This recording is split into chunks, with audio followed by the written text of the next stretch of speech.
नमस्कार, मेरा नाम है सौरभ। आप देख रहे हैं लाइफ एक्सप्लोड और आज मैं आपके लिए लेके आया हूँ लाइफ एक्सप्लोड वायरल में एक बिल्कुल नया सा केस। और ये केस जो है वो है जोमेटो कंट्रोवर्सी। तो जोमेटो कंट्रोवर्सी के बारे में जिनको पता है वो तो बहुत अच्छी बात है, और जिनको नहीं पता है उनको मैं थोड़ा सा समरी इसके बारे में दे देता हूँ। तो ये घटना है 10 मार्च 2021 की। उस दिन बेंगलोर में रहने वाली एक लड़की जिसका नाम है हितेशा चंद्रानी, उन्होंने जोमेटो से अपना खाना ऑर्डर किया था। वो बताती हैं, So guys, my Zomato order was late and I was talking to the customer care executive, and meanwhile the delivery person just did this. He hit me, left me bleeding here and ran off. Hitesha Chandrani जो है वो बेंगलोर में अपने घर में अकेले रहती हैं और एक ब्यूटी इन्फ्लुएंसर है इंस्टाग्राम पे। और उन्होंने ऐसा बताया कि मुझे करीब 3:30 बजे के आसपास बहुत ज़्यादा भूख लगी थी, तो मैंने जोमेटो से फूड ऑर्डर किया था। अब जब उन्होंने फूड ऑर्डर किया तो जोमेटो जो है वो क्लेम करता है कि मैं 30 से 35 मिनट जो भी उनका टाइम पीरियड है उस ड्यूरेशन में फूड जो है वो डिलीवर कर दूंगा। अगर मैं उस टाइम पीरियड में वो फूड लेके नहीं पहुंचता हूं या हमारा डिलीवरी मैन जो है, डिलीवरी बॉय जो है वो आपके पास फूड लेके नहीं आता है, तो वो आपको फ्री कर दिया जाएगा। ऐसा जोमेटो क्लेम करता है और ऐसा डोमिनोज वगैरह भी क्लेम करते हैं। पर जनरली कभी कभी ऐसा होता है कि रास्ते में अगर जो कुछ काम चल रहा है या ट्रैफिक ज्यादा है उसकी वजह से मोस्टली ये लोग डिलीवरीज जो है वो लेट कर ही देते हैं। कुछ ऐसा ही इनके साथ भी हुआ और इनका फूड ऑर्डर जो था वो उस दिन काफी डिले हो गया, ऐसा हितेशा का कहना है। वो फूड ऑर्डर लेकर इनके पास पहुंचा था डिलीवरी बॉय कामराज। कामराज जोमेटो के डिलीवरी बॉय हैं और इनका काम क्या होता है कि रेस्टोरेंट से फूड लेकर के कस्टमर तक पहुंचाना। हितेशा के अकॉर्डिंग इसके आगे की कहानी कुछ ऐसी है कि जब कामराज जो कि जोमेटो का डिलीवरी बॉय है इनके घर फूड लेके, इनका ऑर्डर लेके पहुंचा, तो इन्होंने उससे बोला कि आप बहुत लेट हैं। अगर जो आपकी कंपनी ऐसा क्लेम करती है कि आपका ऑर्डर टाइमली 30 मिनट 45 मिनट में पहुंचेगा तो आपको उसके अकॉर्डिंग आना चाहिए, अदरवाइज कंपनी रूल के अकॉर्डिंग मैं इसके पैसे पे नहीं करूंगी और ये ऑर्डर फ्री होगा। और इसी के अकॉर्डिंग मैं कस्टमर केयर सर्विस से बात कर रही हूँ, तो आप वेट करिए। Let me tell you the story. The entire story. I ordered food from Zomato because I was working since morning, and then I ordered around 3:30, which was supposed to get delivered by 4:40. 4:30, and I did not get my order on time. So I was constantly, following up with Zomato team, like either give me a free delivery for the same, or just cancel the order, because this is not the thing. You promise something and you deliver something else. So that thing happened, and then the Zomato delivery guy came here. What he did was he was so rude. He was so freaking rude. And because I have sushi with me, so I usually don't open my full door. So I was just talking him through a small slit from my door, and I just told him, "Bhaiya, you wait, because I need to check with the team. Either they'll make it free or I don't want the order." And I already gave him the choice, like, I don't need the order, so you just take it. I am okay. But he refused to take the order back, and then again he started screaming at me, "Bloody, I'm your slave or what? You are asking me to wait for such a long time, what the hell?" And so it was really threatening for me, and I got scared and I tried shutting my door so that he could not harm me. But before that, he pushed the door, and he was so huge. He pushed the door and he just snatched the order from my table. That is, he entered my house and then he punched me on my face so that I don't get back to him, and he ran away. And sadly, nobody in this premises care to hear anything happening. Nobody responds to any such thing happening. And being the single girl staying, it is so dramatic. Like, people do not come up to you, so which is insane. आगे हितेशा ने बताया कि इतना सुनते ही जोमेटो का delivery boy Kamaraj बहुत गुस्से में आ गया और उसने बोला कि मुझे पैसे चाहिए क्योंकि ये ऑर्डर कैश ऑन डिलीवरी है। तो हितेशा ने कहा कि मेरी बात जो है जोमेटो के कस्टमर सर्विस से चल रही है, अगर वो इस बात पे एग्री होते हैं कि वो फ्री डिलीवरी देंगे तो मैं इस डिलीवरी को लूंगी, अदरवाइज मैं इसको कैंसिल कर दूंगी। ये सुनते ही कामराज बहुत गुस्से में आ गया और उसने हितेशा का डोर जो है उसको पीछे धक्का दिया, उनके घर में एंटर किया और टेबल पे पड़ा हुआ फूड का पैकेट उठाकर जाने लगा। इसके साथ साथ उसने उन्हें बहुत बुरा भला भी कहा, लेकिन जब हितेशा ने इसका विरोध किया तो उसने हितेशा की नाक पे पंच मार दिया। हितेशा ने यह भी क्लेम किया कि मैंने उस वक्त अपार्टमेंट में दूसरों से हेल्प लेने की कोशिश की, पर अपार्टमेंट में किसी ने भी उनकी हेल्प नहीं की और कामराज इस घटना को अंजाम देने के बाद वहां से भाग गया। ये पूरी स्टोरी हितेशा ने अपने इंस्टाग्राम हैंडल पे शेयर की। इसके बाद इंस्टाग्राम पे हितेशा का दूसरा वीडियो आता है। हितेशा का जो दूसरा वीडियो है इसमें हितेशा ने अपनी हेल्थ के बारे में अपडेट दिया है कि मेरी नाक जो है वो फ्रैक्चर हो गई है और मुझे बहुत पेन हो रहा है। इसके अलावा उन्होंने ये भी बताया कि मैंने इस पूरी घटना के बारे में बेंगलुरु पुलिस को इन्फॉर्म कर दिया है और उन्होंने मेरी बहुत मदद की, साथ ही साथ कामराज को अरेस्ट भी कर लिया गया है। Hey guys, so I am sorry, मैं कल से आपको कोई अपडेट दे नहीं पाई क्योंकि पूरा दिन एफआईआर का प्रोसीजर चला था, जिसकी वजह से मेरी तबीयत बहुत ज़्यादा ख़राब हो गई और पेन बहुत सीवियर हो चुका था। एंड डॉक्टर ने मुझे बहुत स्ट्रॉन्ग एंटीबायोटिक दिया है, जिसकी वजह से मैं इतना तो भी बात कर पा रही हूँ। तो मैं यहाँ आपको थोड़ा अपडेट देना चाहती हूँ कि डॉक्टर ने देखा और वो स्वेलिंग बहुत ज़्यादा है ऐसा बोल रहे हैं, तो स्वेलिंग कम होने का वो वेट कर रहे हैं, उसके बाद वो बताएंगे कि सर्जरी का क्या करना है। सो मैं उसका वेट कर रही हूँ। सो उसके लिए थैंक यू गाइज, आप लोगों ने मेरा सही में बहुत सपोर्ट किया है, specially Bangalore electronic city police. और थैंक यू उन सबको जिन्होंने ये शेयर किया, और मीडिया को भी जो स्टेप इन किया और उन्होंने मेरी स्टोरी को रेक्टिफाई किया। एंड ऑल्सो कल मुझसे जोमेटो की थ्रेट ऑपरेशंस की टीम मिलने आई थी। उन्होंने भी सारा सब कुछ डिटेल में पूछा और उन्होंने कहा है कि हम आपका पूरा हेल्प करेंगे, जो भी होता है इस केस से रिलेटेड, चाहे वो आपका मेडिकल से हो या इनफैक्ट पुलिस से भी। सो थैंक यू सबको जिन्होंने ये मेरे लिए किया। I am really grateful to all of you guys, thank you so much. ये पूरी घटना जब इंस्टाग्राम से लेकर अदर सोशल मीडिया प्लेटफॉर्म पर वायरल हुई तो जाहिर सी बात है लोगों की सहानुभूति हितेशा की तरफ हो गई। और ये बात जब जोमेटो तक पहुंची तो जोमेटो के अधिकारियों ने भी हितेशा को अपने ऑफिशियल ट्विटर हैंडल से सॉरी बोला। साथ ही साथ उन्होंने ये भी बोला कि हम हितेशा के साथ हैं और हितेशा के मेडिकल जितने भी खर्चे होंगे वो सब हमारी कंपनी पे करेगी। लेकिन इसके साथ उन्होंने ये भी बोला कि उन्होंने अपने डिलीवरी बॉय कामराज को कुछ दिनों के लिए सस्पेंड तो कर दिया है, पर उनका जो लीगल खर्चा है, उनकी जो लीगल केसेस चलेंगे, उनका पूरा खर्चा वो भी कंपनी ही पे करेगी और उनका भी ध्यान रखेगी। उसके बाद कहानी में एक नया ट्विस्ट आ जाता है और ट्विस्ट होता है कामराज जो कि जोमेटो का डिलीवरी बॉय है उसका स्टेटमेंट। उसने अपने स्टेटमेंट में इस पूरी कहानी को गलत बताया और उसने ऐसा बोला कि जब मैं डिलीवरी देने हितेशा के पास गया था तो उन्होंने मुझसे बहुत बदतमीजी और बहुत बदसलूकी की, मुझे चप्पल से मारा और जब मैं बाहर जाने लगा तो उन्होंने लिफ्ट भी बंद कर दी, इसलिए मुझे स्टेयर से नीचे आना पड़ा। और उसने ये भी बोला कि वो एक आम आदमी है और उसके सारे खर्चे जोमेटो की इस नौकरी से ही निकलते हैं। इसलिए एफआईआर होने के बाद उसने बिना गलती के भी एक बार हितेशा से सॉरी बोला और अपनी नौकरी बचाने का प्रयास किया। No, sir, I didn't use any abuse words, sir. When I reached her home, I have informed about the delay and requested her, Madam, please, sorry, the item was late because of the road issue and the traffic issue. I have explained her and I have requested her sorry and for the apology and gave her the item. She kept her nearby the door. Nearby the door there is a table. In the table she kept the item. Then I started requesting her and she started chatting in the chat support. When I started requesting her, she told, wait, I am chatting with the support. After the I will talk with you, she told. And I told her, Madam, don't complain. It will affect my work, I told. Then she told, the order was already late, so I can't pay you the money. And I can't pay you, give the food also, she told. And I want the food for me at free, she told. No, madam, this is a COD, cash on delivery order. We can't give like that. Taken the item from the table and 2 step back, front to the lift. I walked away and she started using abusing words that in that word.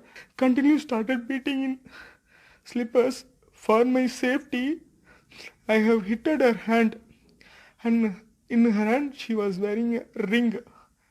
That ring hit her nose, and the injury was happened. If I didn't punch her, and then she started throwing the shoes. So we should leave from here. I was totally scared and totally shocked. So I left that place. FIR is registered. On a condition bail, I came out. whenever they call to the police station or to the court or to the wherever I should go. That is the condition.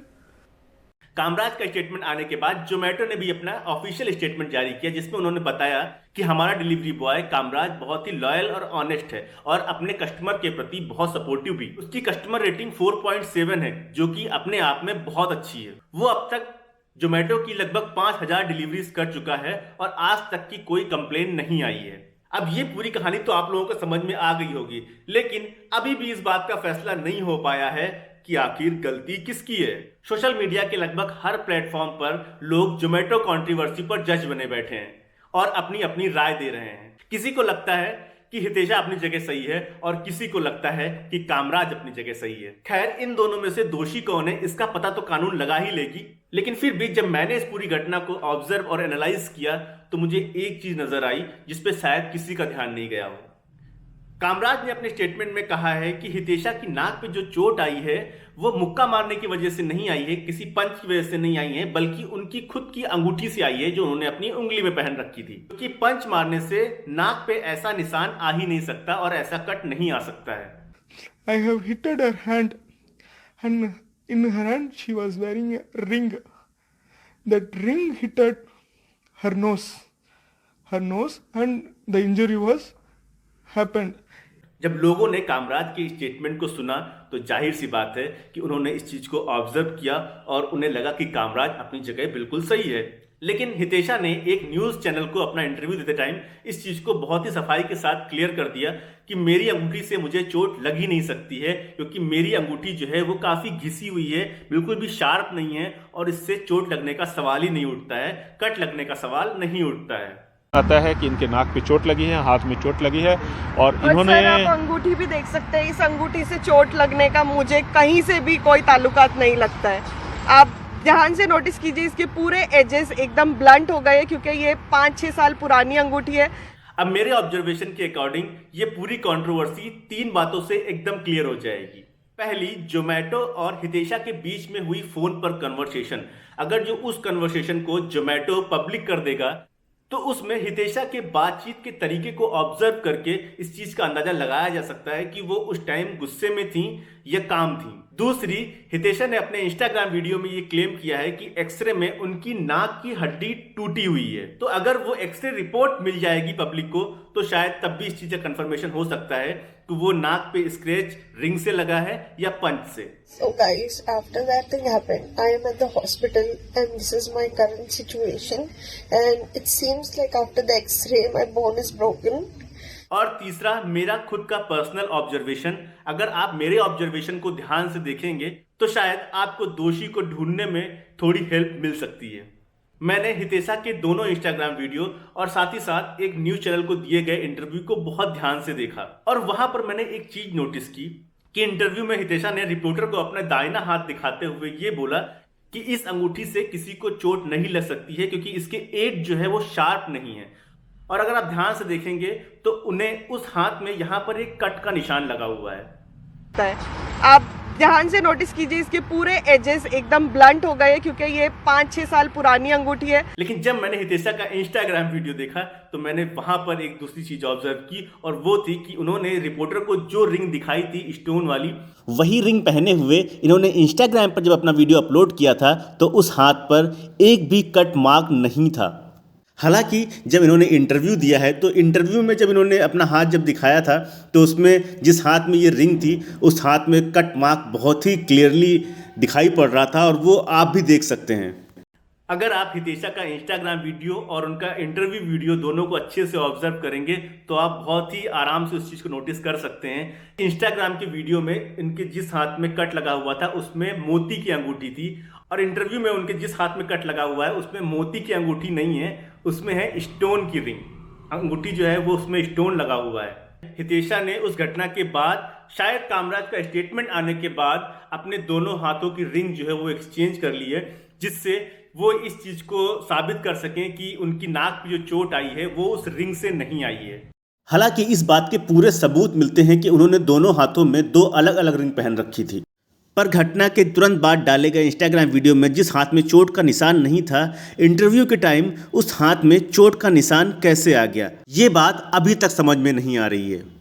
खैर, ये तो था मेरा observation, शायद मैं गलत भी हूँ, इसलिए मैं आप लोगों से बोलता हूँ कि आप एक बार जाइए हितेशा के इंस्टाग्राम वीडियो को देखिए, उनके इंटरव्यू को देखिए और आप भी इस चीज़ को नोटिस करिए। हो सकता हो मुझसे कोई चूक हो गई हो इस चीज़ को ऑब्जर्व करने में, तो आप भी उस चीज़ को ऑब्जर्व करिए और जो सही है या जो गलत है उस चीज़ को मेरे कॉमेंट सेक्शन में आके बताइए, मुझे भी बताइए, बाकी लोगों को भी बताइए, जिससे इस जोमेटो कंट्रोवर्सी में असली गुनहगार कौन है उसका पता लगाने में कानून को भी हेल्प मिल सके और लोगों को भी मदद हो सके कि वो उनका जजमेंट जो है, जो जजमेंट चल रहा है उस पर वो खरे उतर सकें और एक फाइनल जजमेंट ले सकें। किसी भी घटना में दोषी जो है वो सिर्फ इस चीज़ के बेसिस पे आप डिसाइड नहीं कर सकते हैं कि वो मेल है तो उसने गुनाह किया होगा और वो फीमेल है तो उसके साथ गुनाह हुआ होगा। किसी भी गुनाह का फैसला जो है वो फेमिनिज्म की बेसिस पे नहीं किया सकता है, क्योंकि मुझे ऐसा लगता है कि कामराज जो है वो जोमेटो का एक प्रोफेशनल डिलीवरी बॉय था और जो डिलीवरी बॉयज़ होते हैं वो बहुत ही रिस्पेक्टफुली बात करते हैं, क्योंकि उन्हें पता होता है कि कस्टमर की रेटिंग्स ही उनके लिए सब कुछ है और उसी के बेसिस पे उन्हें एक्स्ट्रा पे आउट मिलता है। इसीलिए वो कभी अपने कस्टमर से झगड़ते नहीं हैं, कस्टमर से लड़ते नहीं हैं, बहुत ही अच्छे से वेल बिहेव्ड रहते हैं और आपसे इवन जाते जाते भी बोल के जाते हैं कि सर अच्छी रेटिंग कर दीजिएगा, मैडम अच्छी रेटिंग कर दीजिएगा। तो मुझे नहीं लगता है कि एक आम इंसान, एक डिलीवरी बॉय जो है इतनी छोटी सी घटना को लेके किसी को पंच करेगा। जो 5000 डिलीवरीज कर चुका हो उसके अंदर इतना पेशेंस तो होगा कि वो कस्टमर्स की छोटी मोटी रूड बातों को झेल सके और ऐसा रिस्पॉन्ड ना करे। वही मैं हितेशा को लेके एक चीज बोल सकता हूँ कि यार जो इंस्टाग्राम पे आजकल इन्फ्लुएंसर चल गए हैं इतने सारे, अब हितेशा के इंस्टाग्राम पे लगभग 88,000 फॉलोवर्स हैं। उन्हें लगता है कि यार हम सेलिब्रिटी बन गए हैं, मतलब हम जो चाहे वो कर सकते हैं, 88,000 लोग मेरे पीछे खड़े हुए हैं तो हम जो बोलेंगे वही सच माना जाएगा और वो इस चीज़ का पूरा फायदा उठाने की कोशिश करते हैं। इसीलिए वो बहुत सारी चीज़ों में लोगों की सिंपैथी गेन करने के लिए ऐसे काम करते रहते हैं, लाइमलाइट में आने के लिए ऐसे काम करते रहते हैं। अब होता भी ऐसा है, जाहिर सी बात है, हितेशा चंद्रानी का नाम जो है अब वो सब जगह इस समय मीडिया में छाया हुआ है, सोशल मीडिया प्लेटफॉर्म पे छाया हुआ है, तो लोग कहीं ना कहीं उसको जानने लगेंगे। कल को वो कुछ और दूसरा काम करेगी और वापस से सिंपैथी गेन करके और अपने फॉलोअर्स को गेन करेगी और कोशिश करेगी हमने जो भी काम किया है उसका जो है हमें कुछ फ़ायदा मिले, लोग मुझे जान जाएं, लोग मुझे पहचान जाएं। हालांकि हितेशा ने इस बात को इंटरव्यू में सिरे से नकार दिया है कि नहीं, मैं तो ऐसा नहीं कर सकती, लेकिन इंस्टाग्राम इन्फ्लुएंसर के लिए ये सब करना कोई बड़ी बात नहीं। हो सकता हो शायद उन्होंने इस चीज़ को अनइंटेंशनली किया हो, लेकिन ठीक है, जो किया सो किया, उन्हें इसका फ़ायदा तो कहीं ना कहीं मिलेगा ही, अभी नहीं तो बाद में मिलेगा। भले ही अभी उनके ऊपर मीम बनाए जाएंगे और उन्हें बहुत सारे लोग कुछ ना कुछ बोलेंगे, लेकिन अल्टीमेटली कहीं ना कहीं वो अपना नाम तो जो है वो मार्केट में लेके आ ही गई है। तो शायद उन्होंने इन सब चीज़ों के लिए भी ये किया हो, तो इस चीज़ से तो बिल्कुल भी इनकार नहीं किया सकता है। हालांकि इस केस का फाइनल डिसीजन जो है अभी पेंडिंग है, तो इंतजार करते हैं कि कौन इसमें गलत है और कौन सही है। आपको क्या गलत लगता है, क्या सही लगता है, और मेरे ऑब्जर्वेशन के बारे में आपका क्या ख्याल है, मेरे कमेंट सेक्शन में जरूर बताइएगा। अगर जो आपको ये वीडियो अच्छा लगा हो तो इस वीडियो को लाइक करिए, हमारे चैनल को सब्सक्राइब करिए और इस वीडियो को शेयर करिए, इससे बहुत सारे लोगों तक हम इस बात को पहुंचा सकें, मेरे ऑब्जर्वेशन को मैं लोगों तक पहुंचा सकूं और हो सकता हो किसी को इस चीज़ से हेल्प मिल जाए, या कामराज जैसे डिलीवरी बॉय को इस चीज़ से हेल्प मिल जाए, एक आम आदमी को इस चीज़ से हेल्प मिल जाए। क्योंकि ये सब घटनाएं जो हैं वो समाज में बड़ी ख़राब छाप जो है वो छोड़ के जा रही हैं और बहुत ही ख़राब माहौल क्रिएट कर रही हैं, और मुझे लगता है कि ऐसी चीज़ें नहीं होनी चाहिए।